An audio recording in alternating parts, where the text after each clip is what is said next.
রাসূল পাক সাল্লাল্লাহু আলাইহি ওয়াসাল্লাম অসুস্থ হয়ে গেলেন, বিমারে পড়ে গেলেন।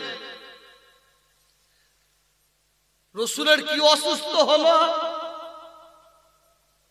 কি বিমার হলো? রাসূলের ক্যান্সার হয়ে গেছিল নাকি? রাসূল অসুস্থ হয়ে বিমার হয়ে আল্লাহ তাআলা তাকে সাড়া দিয়ে চলে গেলেন আমাদের এতিম করে দিয়ে। রাসূলের কি এমন, নবীর কি এমন বিমার হলো? ক্যান্সার হয়ে গেল। রাসূলের ক্যান্সার হয়েছিল নাকি? ব্রেন স্ট্রোক হয়েছিল নাকি? হার্ট স্ট্রোক হয়েছিল নাকি? কিডনি ড্যামেজ হয়েছিল নাকি? না। তো কি বিমার, কি বিমার হলো যে বিমারে রাসূল আমাদের এতিম করে দিয়ে চলে গেলেন আল্লাহর ডাকে সাড়া দিয়ে? বিমারটা শুনুন, রাসূলের জ্বর হয়ে গেল। কি হলো? জ্বর। রাসূল পাকের জ্বর হয়েছিল, এত জ্বর, এত জ্বর। আম্মা জান মা আয়েশা সিদ্দিকা রাদিয়াল্লাহু তাআলা আনহা বলছেন, জ্বরের তাড়সে রাসূল কাঁপছেন, কাঁপছেন, কাঁপছেন। একটা নয়, দুটো কম্বল দিয়ে কাপড় দিয়ে চেপে রাখতে হতো রাসূলকে। আম্মা জান মা আয়েশা বলছেন, আমি মাঝে মাঝে জড়িয়ে ধরতাম। এত জ্বর, এত জ্বর। জ্বরের তাড়সে রাসূল অজ্ঞান হয়ে যেতেন, জ্ঞান হারিয়ে ফেলতেন। আবার কিছুক্ষণ পরে জ্ঞান ফিরে পেতেন, আবার জ্ঞান হারিয়ে ফেলতেন, আবার জ্ঞান ফিরে পেতেন। রাসূলের ঠিক মতো ঘুমটাও হতো না।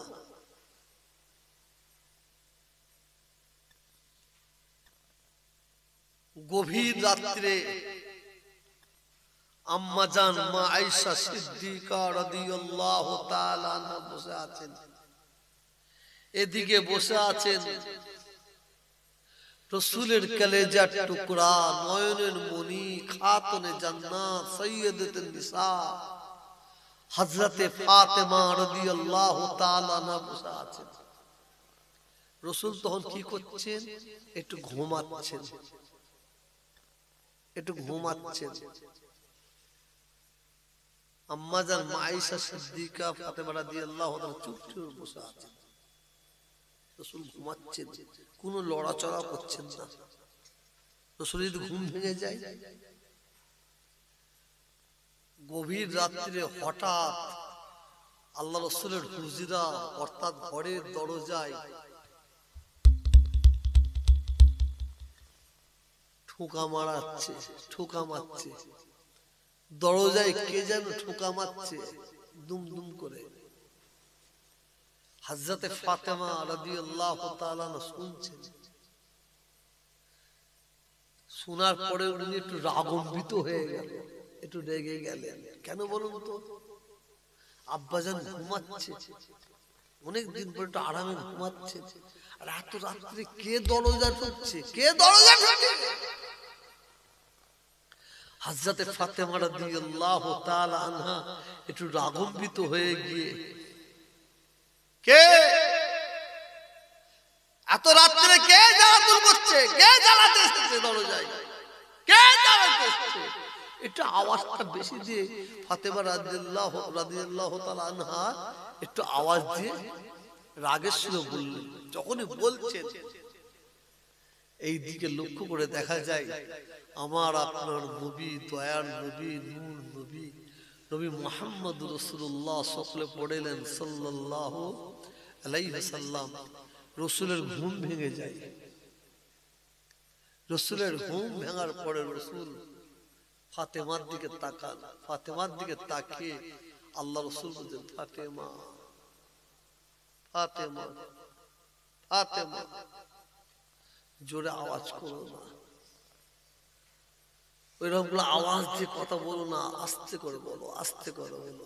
হযরত ফাতেমা রাদিয়াল্লাহু তাআলা আনহা আব্বাজান আপনি বহুদিন পরে ঘুমাচ্ছেন, এই গভীর রাতে কে জ্বালাতন করতে এসেছে?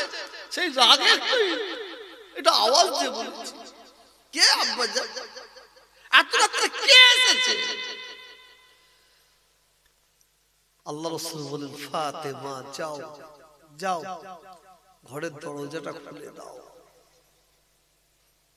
এ ফাতেমা যাও ঘরের দরজা খুলে দাও। হযরত ফাতেমা রাদিয়াল্লাহু তাআলা আনহা বলছেন, আব্বাজান কে এসেছে? ঘরের দরজা খুলবো বলুন। আল্লাহ রাসূল বলেন, ফাতেমা ওয়েট করো না, দেরি করো না, ঘরের দরজা খুলে দাও। উনি দরজার কাছে দাঁড়িয়ে আছে ওই ব্যক্তি, যে ব্যক্তি নাকি মায়ের কোল থেকে ছেলেকে ছিনিয়ে নিয়ে চলে যায়, ছেলের কোল থেকে মাকে ছিনিয়ে নিয়ে চলে যায়, স্বামীর কোল থেকে স্ত্রীকে ছিনিয়ে নিয়ে চলে যায়, স্ত্রীর কোল থেকে স্বামীকে ছিনিয়ে নিয়ে চলে যায়। ফাতেমা উনি হচ্ছেন হযরতে আজরাইল সালাতুস সালাম। ভাই আপনাদের গ্রামে বাচ্চা বাচ্চা ছেলে আছে, ছোট ছোট ছেলেগুলো ডাক্তার দেখলে ভয় খায় না, আনন্দ পায়? একটু বলেন না, ভয় পায় না? ছোট ছোট ছেলেগুলো ডাক্তার দেখলে ভয় পায় কেন? যদি ইনজেকশন দিয়ে দেয়। আর হযরত আজরাইল সালাতুস সালামের কথা শুনে কে না ভয় খায় বলুন তো? এখানে যারা আমরা বসে আছি, হযরত আজরাইল সালাতুস সালাম যদি দাঁড়িয়ে যায়, প্রত্যেকে কাপড়ে পায়খানা করে ফেলবে, পিচ্ছাপ করে ফেলবে। দাঁড়িয়ে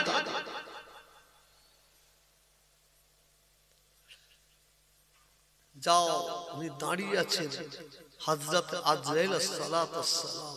দরজা খুলে দাও। দরজা খুলে দেয়া হলো। এই পৃথিবীতে একটা কেউ প্রমাণ দিতে পারবেন না, কেউ প্রমাণ দিতে পারবেন না যে হযরত আজরাইল সালাতুস সালাম কারো জান কবজ করেছে তার হুকুম নেই,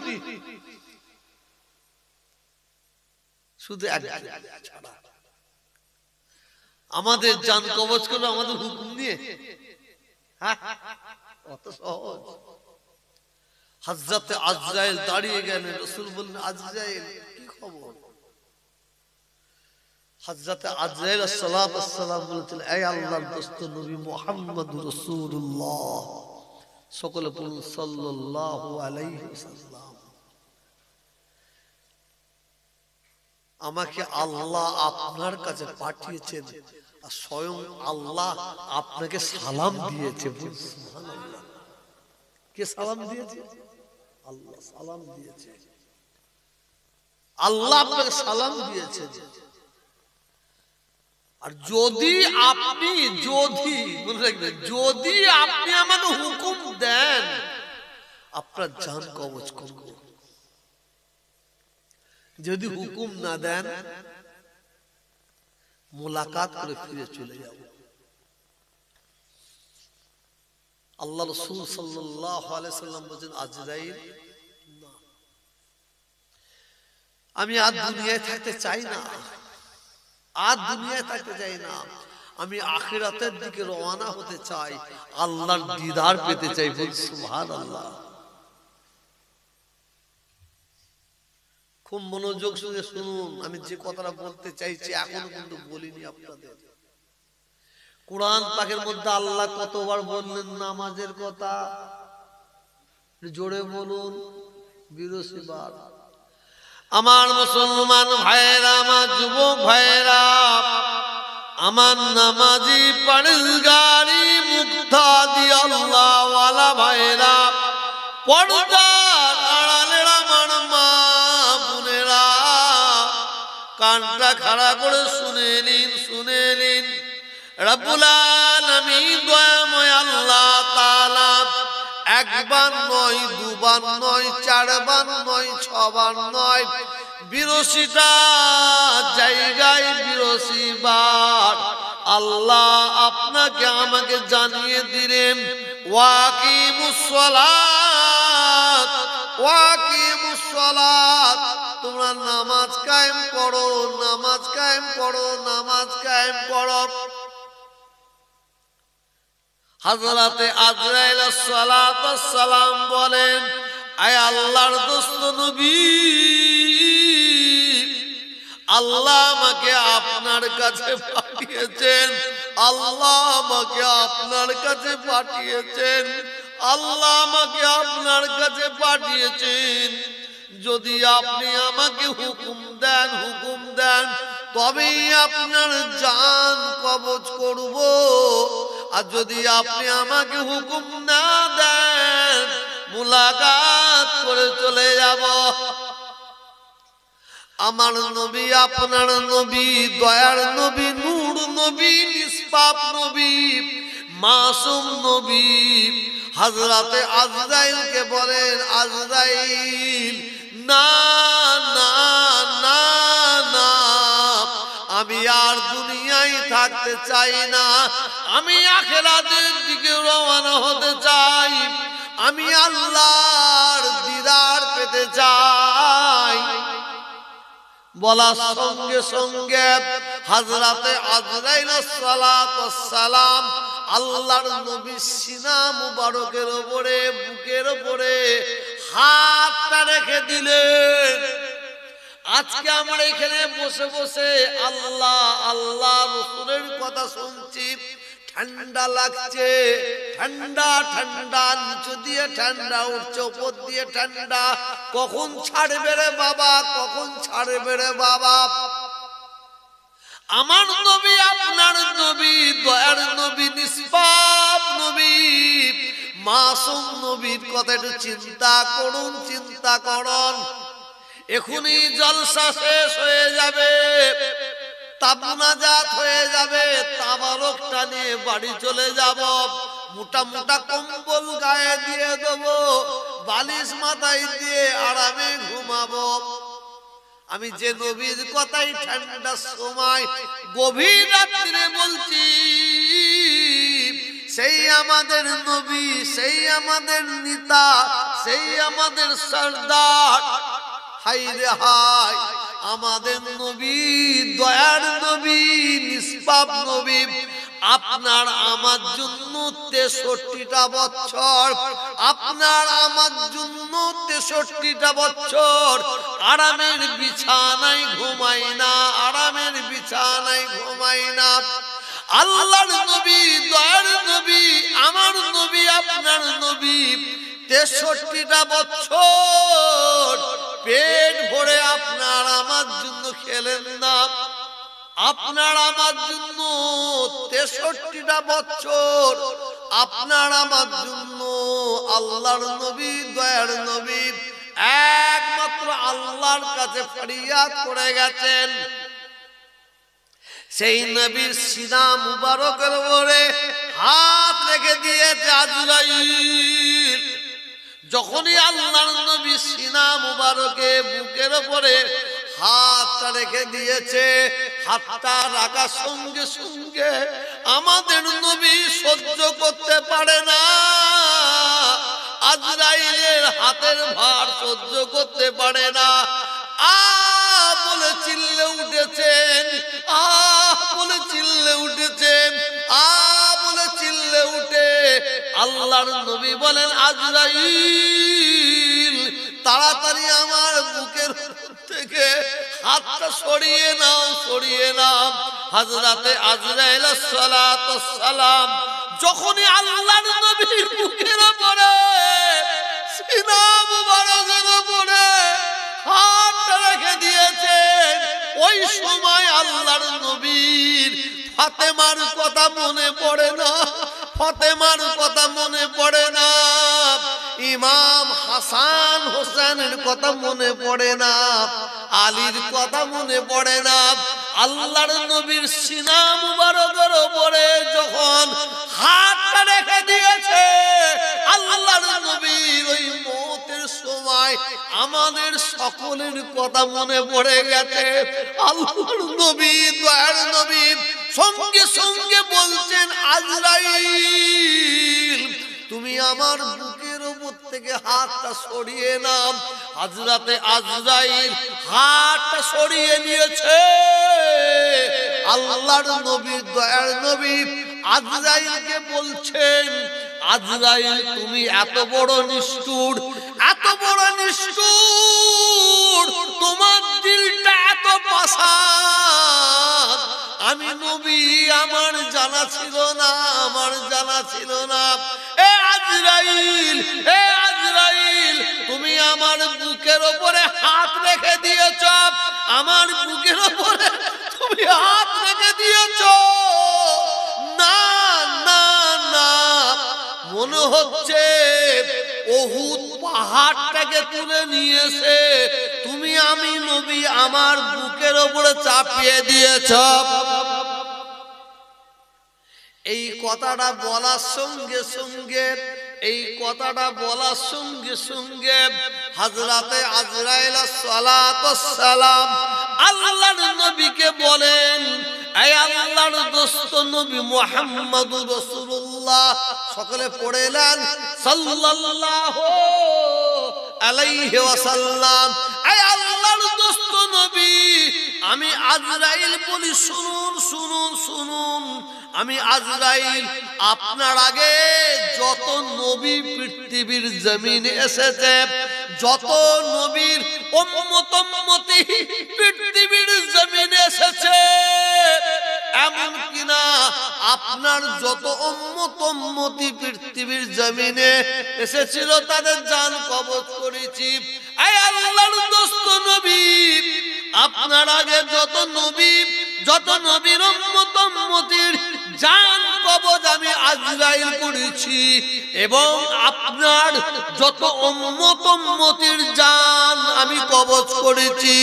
হে আল্লাহর দোস্ত নবী, হে আল্লাহর দোস্ত নবী, আপনার এত আসানির সঙ্গে, এত আসানির সঙ্গে জান কবজ আমি আজরাইল করছি, কোন নবী, কোন নবীর উম্মত উম্মতির এবং আপনার যত উম্মত উম্মতির জান কবজ করেছি, এত আসানির সঙ্গে আমি কারো জান কবজ করি না।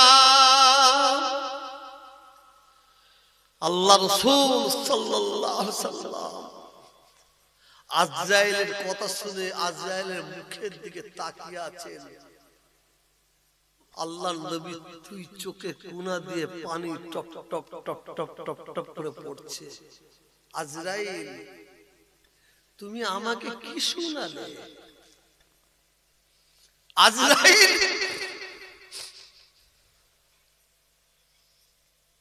তুমি আমাকে কি শোনালে? আল্লাহর নবী, দয়ার নবী আমার আজরাইল এই কথা শোনার পরে আল্লাহর নবী, দয়ার নবী দুই চোখ মুবারক দিয়ে টপ টপ করে পানি গড়িয়ে চলে যাচ্ছে। আল্লাহর নবী মওতের সময়, জাকাত দানের সময় আপনাকে আমাকে ভোলেন না, ভোলেন না, ভোলেন না, যার কারণে আল্লাহ রাসূল অঝন্যনে কাঁদতে কাঁদতে কাঁদতে কাঁদতে আজরাইলকে বলেন, এ আজরাইল আমি নবী বলি শোনো, আমি নবী বলি শোনো, এই পৃথিবীর জমিনে আমার যত উম্মত উম্মতি এসেছে, কিয়ামত পর্যন্ত আমার যত উম্মত উম্মতি আসবে, এ আজরাইল আমি নবী বলি শোনো, আমি নবী বলি শোনো, প্রত্যেকটা আমার উম্মত উম্মতির জাকাতের কষ্ট, মওতের কষ্ট আমি নবী আমার বুকের উপর থেকে তুলে নাও। আজরাইল আমার উম্মতিরা বুড়ো হবে, আমার উম্মতিরা বুড়ো হবে, আমার উম্মতিরা বাচ্চা শিশু হবে। এ আজরাইল তারা মওতের আযাব, মওতের সিদ্দত তারা সহ্য করতে পারবে না। অতএব আমার উম্মতির মওতের আযাব, জাকান্দারের আযাব আমি নবী আমার বুকের উপর থেকে তুলে এলাম। এর জোরে বলা গেল না, বলবেন কি করে? আমরা তো মরে গেছি, আমরা বেঁচে আছি, আমরা মানুষ বেঁচে আছি, আমাদের হৃদয়টা মরে গেছে। যে রাসূল আমাদের জন্য মওতের সময় আমাদের কথা ভুললেন না। আসুন আমি লাস্ট যে কথাটা বলতে চাই, এ বলি মুনাজাত করব, শেষ কথাটা বলতে চাই। রাসূল যখন দুনিয়া থেকে শেষ বিদায় নিয়ে চলে যাচ্ছেন, রাসূল আর কথা বলবেন না। রাসূলের জীবনের শেষ কথাটা হয়েছিল সালাত। মওতের সময় রাসূল কি বলছেন? সালাত, সালাত, সালাত। আল্লাহ রাসূল ইন্তেকাল হয়ে গেলেন, আল্লাহর ডাকে সাড়া দিয়ে ইন্না লিল্লাহি ওয়া ইন্না ইলাইহি রাজিউন। জীবনের শেষ কথা কি? একটু জোরে বলবেন তো? সালাত, নামাজ, নামাজ, নামাজ। মওতের সময় আমাকে এই মেসেজটা দিয়ে গেলেন। আল্লাহ বিরসিবার বললেন সালাত, সালাত, সালাত, সালাত। আর রাসূল মওতের সময়, জীবনের শেষ সময় আমাদের বলে গেলেন সালাত, সালাত, সালাত। নামাজ কেন পড়ো? কুরআন পাকের মধ্যে আল্লাহ রাব্বুল আলামিন এক জায়গায় নয়, ৮২টা জায়গায় আল্লাহ কি বলছেন? ওয়া আকিমুস সালাত,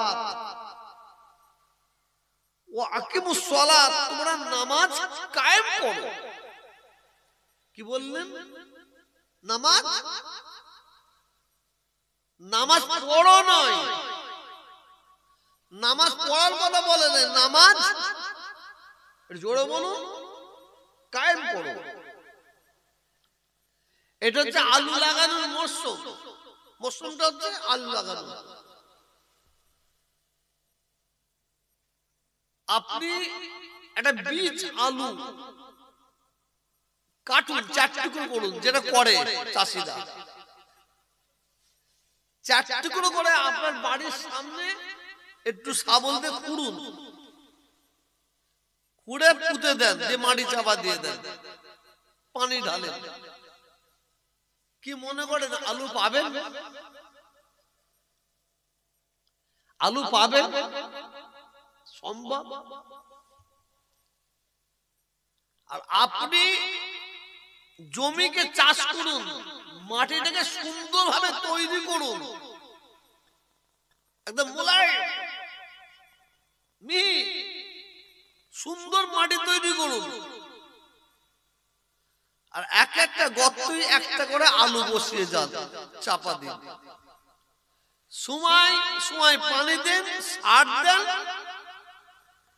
গাছ হবে, সময় সময় পানি দিতে হবে। কিছুদিন পরে গাছ আপনা আপনি মরে যাবে, তখন আপনি জানবেন এবার আমাকে তুলতে হবে। চিন্তা করবেন, আধখানা আলু বসিয়েছেন, ৪ ভাগের ১ ভাগ আলু বসিয়েছেন, কিন্তু আপনি সুন্দর করে মেহনত করেছেন, সার দিয়েছেন, পানি দিয়েছেন, পোকা না লাগে তার জন্য ওষুধ দিয়েছেন, সুন্দর গাছ হয়েছে, সুন্দর গাছ। তারপরে গাছটা আস্তে আস্তে নুয়ে আসছে, আপনি আস্তে আস্তে গিয়ে মাটিটা খুঁড়ুন। আধখানা আলু বসিয়েছেন, একটা আলুকে ৪ ভাগ করেছেন, ১ ভাগ বসিয়েছেন, খুঁড়ে দেখেন ওখানে 1 কিলো 1.5 কিলো আলু পাবেন, 5টা 7টা আলু পাবেন। কেন বলুন তো? কেন? খুব যত্ন করেছেন, খুব যত্ন করেছেন। মানে আলু বসানোর পরে যেভাবে তাকে পরিচর্যা করতে হয় সেইভাবে আপনারা পরিচর্যা করেছেন, তার ফল পেয়েছে। ও আকিমুস সালাত, নামাজ পড়ো নাই, নামাজ কায়েম করো, নামাজকে প্রতিষ্ঠিত করো। নামাজকে প্রতিষ্ঠিত করতে গেলে, নামাজকে কায়েম করতে গেলে যে নামাজটা আল্লাহ রাব্বুল আলামিনের দরবারে কবুল হবে, কবুল হওয়ার পরে আল্লাহ আপনাকে খুশি করে তার পুরস্কার দেবে, পুরস্কার দেবে, নিয়ামত দান করবে। আলুটা আধখানা বসালেন, মেহনত করলেন, মেহনত করলেন, মেহনত করলেন, মেহনত করার পরে যখন আপনি আলু তোলার সময় হয়েছে, আপনি খুঁড়তে গিয়ে দেখছেন আধখানা আলু বসছে, 4খানা আলু পেয়েছি, 6খানা আলু পেয়েছি। আপনি 50 গ্রাম আলু বসিয়েছেন, তার বিনিময়ে আপনি 1 কিলো আলু পেয়েছেন, 1.5 কিলো আলু পেয়েছেন, 500 আলু পেয়েছেন। মেহনত করেছেন, কষ্ট করেছেন। আর শুধু যদি এক জায়গায় কোদাল দিয়ে খুঁড়ে ঢুকিয়ে দেওয়া হয়, আলু পাওয়া যাবে? একটু বলেন না, পাওয়া যাবে না। তার যত্ন করেন না, যত্ন করেন না, কিভাবে আলু পাবেন সেইভাবে মানে সেইভাবে আপনি খেদমত করেন না। ওয়া আকিমুস সালাত, নামাজ কায়েম করো, প্রতিষ্ঠিত করো।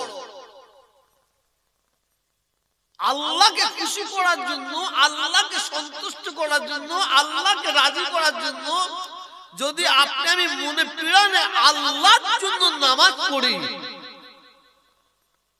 আল্লাহর হুকুম পালন করি, তার বিনিময়ে আল্লাহ আমাদের পুরস্কার দেবে। কি দেবে? আল্লাহর দয়ার জান্নাত, জান্নাতুল ফেরদাউস। বলুন সুবহানাল্লাহ। ওয়া আকিমুস সালাত, নামাজ কায়েম করো। ভালো তো বুঝবেন, নামাজ কায়েম করো। তুমি যখন নামাজি হবে, নামাজ পড়বে, এ নামাজি হারাম খাবে না, সুদ খাবে না, ঘুষ খাবে না, এতিমের মাল খাবে না, বেওয়ার মাল খাবে না, এতিমের হক মারবে না, বেওয়ার হক মারবে না। আপনি একজন মুসলমান, মুসলমান হয়ে মুসলমানের হক মারবেন না। আপনি একজন মুসলমান, মুসলমান হয়ে মুসলমানকে দুঃখ দেবেন না, কষ্ট দেবেন না। শরীয়ত অনুযায়ী জীবন যাপন করুন, নামাজ পড়ুন। অতএব নামাজ পড়তে গেলে আপনাকে আমাকে কমপ্লিট আল্লাহকে খুশি করার জন্য মেহনত করতে হবে, কষ্ট করতে হবে। আপনি আমি জলসা করে জলসা শুনে যাচ্ছি, রাস্তার ধারে একটা 500 টাকার ব্যান্ডেল দুটো পড়ে আছে, ব্যান্ডেলটা পড়ে আছে, আপনি দেখে লাঠি মেরে চলে যান। আর আপনি ওই ব্যান্ডেলটা দেখে পকেট মধ্যে ভরে নিলেন, আপনি নামাজ পড়ছেন, আপনার নামাজটা কিন্তু কমপ্লিট হলো না। ওয়াকিমুস সালাত, নামাজ কায়েম করো, নামাজ প্রতিষ্ঠিত করো। তুমি গাছ লাগালে হবে না, গাছটাকে পরিচর্যা করো, খেদমত করো। তুমি যদি গাছ লাগিয়ে দাও, ও গাছের দিকে না তাকাও, ও গাছ মরে যেতে পারে। আর গাছ লাগানোর পরে তুমি গাছটাকে যদি যত্ন করো, যত্ন করো, তাহলে কি হবে? ওই গাছ থেকে তুমি কি পাবে বলেন? ফল পাবেন। ওয়াকিমুস সালাত, আপনি আমি যদি সত্যিকার নামাজের মতো নামাজ পড়তে পারি, এর বিনিময়ে আল্লাহ তাআলা রব্বুল আলামিন দয়াময়, দয়া সাগর, দ্বীন এবং দুনিয়ায় আল্লাহ নিয়ামত দান করে, বলুন সুবহানাল্লাহ। আমি বুঝাতে পারছি কি জানি না। শুধু নামাজ পড়লে হবে না, নামাজ পড়বেন পকেট মারবেন, নামাজ পড়বেন, গরিবের হক মারবেন, এতিমের হক মারবেন, বেওয়ার হক মারবেন। নামাজ পড়বেন আপনি, আপনি নামাজি, আপনি মুসলমান, আপনার দ্বারা একটা মুসলমান কষ্ট পাবে, আপনি মানুষ, আপনার দ্বারা একটা মানুষ কষ্ট পাবে, এটা ইসলাম নয়। আল্লাহ তাআলা কোরআন পাকের মধ্যে কতবার বললেন? কতবার? 82 বার। আচ্ছা, আল্লাহর 82 বার বলার দরকার কি? আল্লাহ তো একবার বললে তো হয়ে যায়, দুবার বললে তো হয়ে যায়, 82 বার। যখন আল্লাহ 82 বার নামাজের কথা বলছেন, ওয়াকিমুস সালাত ওয়াকিমুস সালাত, তাহলে এ থেকে আপনাকে আমাকে জেনে নিতে হবে নামাজের কত গুরুত্ব, কত গুরুত্ব। আমি বলেছি বেশি বাড়াবাড়ি করবো না, ওয়াজ শুনে শুনে সব আপনার মৌলানা হয়ে গেছে, বড় বড় মুফতি হয়ে গেছে, মুহাদ্দিস হয়ে গেছে। বেশি বাড়াবাড়ি করবো না, মেন মূল কথাটা বলে যায়, আসল কথাটা বলে চলে যাবো। হুজুর পাক সাল্লাল্লাহু আলাইহি ওয়াসাল্লাম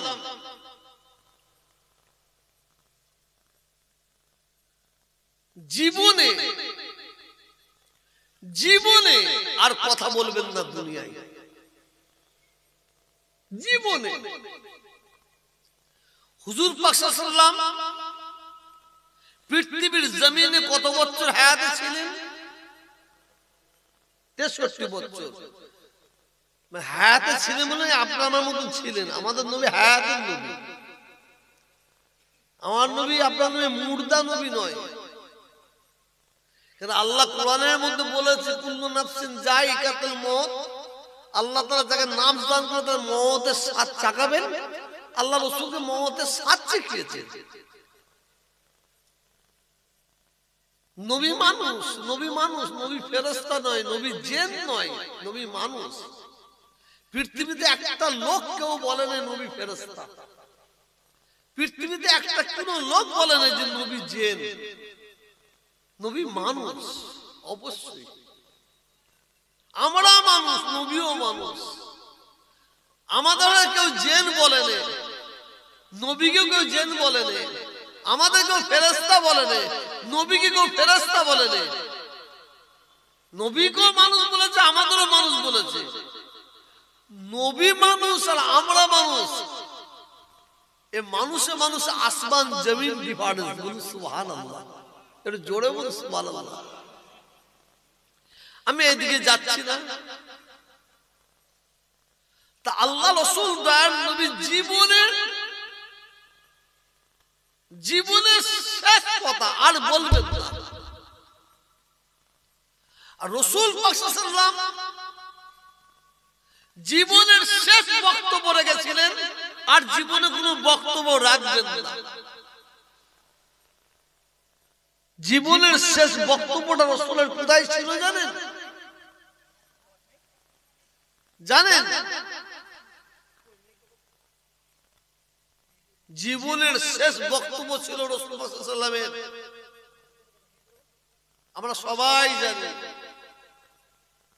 যে পাহাড়ে উঠেছিলেন মা হাওয়া, বাপ আদম আলাইহিস সালাতু ওয়াস সালাম, সেই পাহাড়টার নাম হচ্ছে জাবলে রহমত পাহাড়। জাবলে রহমত পাহাড়। অনেক ওয়াকিয়া, অনেক ঘটনা। জাবলে রহমত পাহাড়ের উপরে আল্লাহ আমাদের আদম আলাইহিস সালাম, মা হাওয়া আলাইহিস সালাম আল্লাহ তাআলার দরবারে দুটো হাত তুলে মাপ চেয়েছিলেন। আর ওই জায়গায় মা হাওয়াকে, বাপ আদমকে আল্লাহ মাফ করেছিলেন। বলুন সুবহানাল্লাহ। এটা অন্য ঘটনা আছে, যাচ্ছে না। কিন্তু ওই পাহাড়টার সম্পর্কে আমরা সবাই জানি, জাবলে রহমত পাহাড়, জাবলে রহমত পাহাড়। এই পাহাড়ে মা হাওয়া, বাপ আদম আলাইহিস সালামকে আল্লাহ মাফ করেছিলেন। কিন্তু ওই পাহাড়ের তো আরেকটা ঘটনা আছে। এটা অধিকাংশ হাদিসে অধিকাংশ মুসলমান আমরা জানি না। পাহাড়টা খুব উঁচু নাই, খুব উঁচু নাই, খুব নিচু নাই, মিডিয়াম সাইজে। তো উঠতে অন্তত 15 মিনিট টাইম লাগবে, 20 মিনিট টাইম লাগবে। আল্লাহ আমাকে 8 বার উঠিয়েছিলেন। খুব উঁচু নাই, খুব নিচু নাই, ওই পাহাড়ের আরেকটা ঘটনা আছে। আল্লাহ রাসূল সাল্লাল্লাহু আলাইহি ওয়াসাল্লাম ওই পাহাড় থেকে নেমে এসে একটু নিচুই, আবার নিচু থেকে একটু উঁচু, পাহাড় থেকে নেমে এসে একটু নিচু, আর নিচু থেকে একটু উঁচু। ওই পাহাড়ের উপর আল্লাহ রাসূল দাঁড়িয়ে পড়লেন, ওয়াজ করবেন, ওয়াজ বক্তব্য রাখবেন, নসিহত করবেন।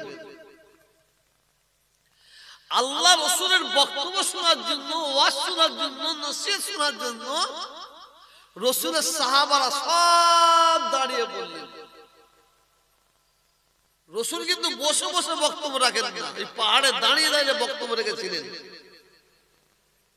আর সাহাবারা সব নিচুই দাঁড়িয়ে, একদম নিচুই দাঁড়িয়ে রাসূলের বক্তব্য শুনছেন। রাসূল পাক সাল্লাল্লাহু আলাইহি ওয়াসাল্লাম যখন বক্তব্য রাখছিলেন, একটু ভালো শুনবেন, রাসূল পাক সাল্লাল্লাহু আলাইহি ওয়াসাল্লাম যখন বক্তব্য রাখছিলেন, শ্রোতা, শ্রোতা বলতে রাসূলের সাহাবা কতজন ছিলেন জানেন? কিছু কম বেশি 1 লক্ষ, কিছু কম বেশি 1 লাখ, 1 লাখ সাহাবা ছিলেন। এই আমি ওয়াজ করছি কিসে? মাইকে, মাইকে। সেই যুগে মাইক ছিল না। রাসূল পাক বক্তব্য রাখছেন, কিছু কম বেশি 1 লাখ, মানে বুঝতে পারছেন? রাসূলের সাহাবারা সব আদরের সঙ্গে দাঁড়িয়ে রাসূলের বক্তব্য শুনছেন। রাসূল বক্তব্য রাখছেন, রাখছেন, রাখছেন, রাখছেন, বক্তব্য রাখতে রাখতে রাখতে রাখতে রাসূলের শেষ বক্তব্য, শেষ নসিহত, রাসূলের শেষ ওয়াজ,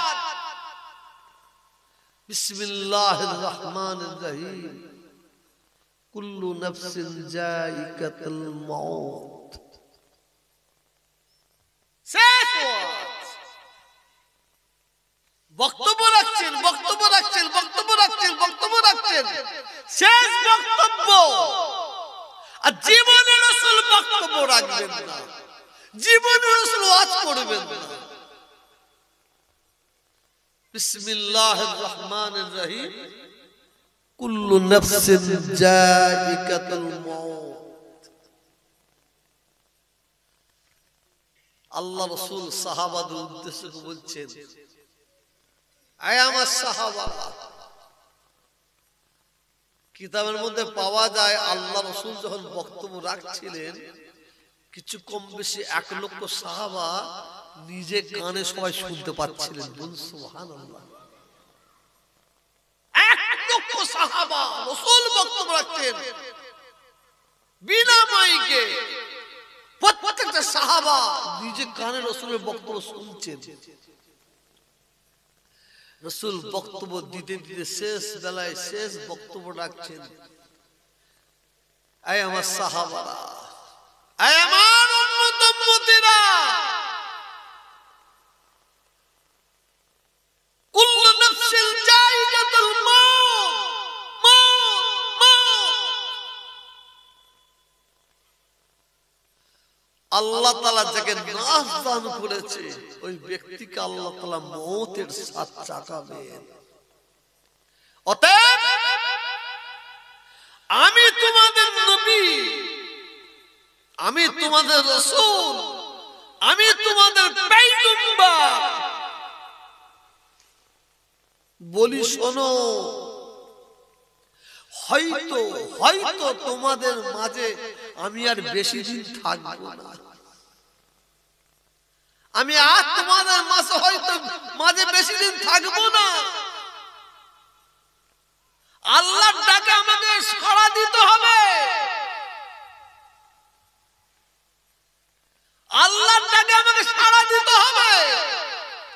তোমাদের মাঝে আমি বেশি দিন থাকবো না, তবে আমি তোমাদের কাছ থেকে চলে যাব। তো যাবার সময় তোমাদের কাছে দুটো জিনিস রেখে দিয়ে যাচ্ছে। কটা জিনিস? এটা চিল্লে বলুন না। দুটো জিনিস রেখে দিয়ে যাচ্ছে। এই দুটো জিনিসকে তোমরা মজবুত করে ধরবে, আঁকড়ে ধরে থাকবে। নবী বলছেন এই দুটো জিনিসকে তোমরা মজবুত করে ধরে থাকবে। আমি নবী বলছি, এই দুটো জিনিসকে যদি তোমরা মজবুত করে ধরে রাখতে পারো, দুনিয়ায় কেউ তোমাদের ক্ষতি করতে পারবে না, তোমাদের কেউ বরবাদ করতে পারবে না, তোমাদের কেউ শেষ করতে পারবে না, তোমাদের কেউ ধ্বংস করতে পারবে না। আমি নবী বলছি। মনে রাখবেন, নবী যে কথা বলেন সেই কথাটা নবীকে আল্লাহ বলান, ঠিক না বেটি? এটা জোরে বলুন। আমি নবী বলছি, দুটো জিনিসকে তোমরা মজবুত করে ধরে থাকো। তোমাদের কেউ ক্ষতি করতে পারবে না, ধ্বংস করতে পারবে না, তোমাদের কেউ শেষ করতে পারবে না। কটা বলুন ভাই? এটা চিল্লে বলুন না, আরো চিল্লে বলুন। দুটো। একটা হচ্ছে আল্লাহর বাণী 30 পারা কোরআন শরীফ, আর দুটো হচ্ছে, দ্বিতীয় হচ্ছে হাদিস শরীফ। একটা হচ্ছে কোরআন শরীফ আর একটা হাদিস শরীফ। এই দুটো জিনিসকে তোমরা মজবুত করে ধরে রাখো। শোনো, এরপরে কি বলি? শোনেন, এরপরে কি বলি? শোনো, আমি নবী এটা বলি, এই দুটো জিনিসকে যদি তোমরা ছেড়ে দাও, এই দুটো জিনিসকে যদি তোমরা ছেড়ে দাও, তোমরা ধ্বংস হয়ে যাবে, তোমরা বরবাদ হয়ে যাবে, তোমরা শেষ হয়ে যাবে। আজকের এই যুগের মুসলমান, বাংলার মুসলমান, ভারতের মুসলমান, সারা ওয়ার্ল্ডের মুসলমান মার খাচ্ছে, লাঞ্ছিত হচ্ছে, বঞ্চিত হচ্ছে, পদদলিত হচ্ছে। সেই রসুলের কথা ভুলে গেছে। রসুল বলেছেন দুটো জিনিস ছেড়ে দিলে ধ্বংস হবে, শেষ হবে। আজকে মুসলমান আল্লাহর কোরআন ভুলে যাচ্ছে, নবীর হাদিস ভুলে যাচ্ছে। জাবরে রহমত পাহাড়ের একটু নিচুই বলেছিলেন, আসুন আসুন মনোযোগ দিয়ে শুনুন। আল্লাহ কতবার বললেন নামাজের কথা? একটু জোরে বলুন না ভাই। 82 বার।